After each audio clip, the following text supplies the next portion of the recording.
Welcome to Low-Key PD.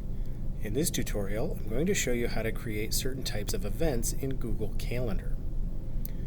The first thing you're going to want to do is make sure you are signed into Chrome and then navigate to calendar.google.com. You need to be signed into Chrome because if you have different accounts, the calendar you have will be different for which account you are logged into. So let's assume that you are logged into the account you want to be logged into. If you look at the left-hand menu, this left panel, big pill-shaped button called Create, click on it, you'll have a number of different options. Some of these options are really only useful if other people have access to these calendars. If not, then you probably don't need to schedule those types of events or create those types of events. But a basic event, you can click on Event. Focus time blocks away some time during the day that allows you to focus. If you click on that, you'll get a few options. What time do you want to be in Do Not Disturb mode, which means it'll mute any notifications? Do you want to decline meetings? Where will you be? That kind of stuff.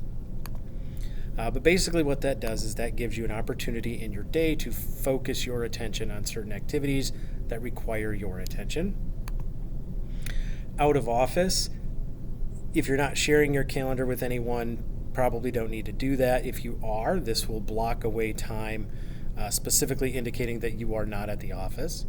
If you are working but not at the office, you can change your working location for a duration of time.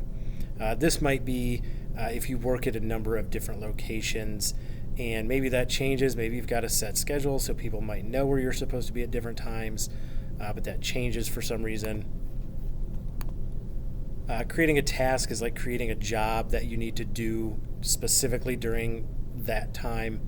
And unless you're scheduling appointments, you don't need to worry about appointment schedule. That would be a whole nother video. So you can create a bunch of different types of events using Google Calendar, and depending on what you need during that block of time would determine what type of event you want to create.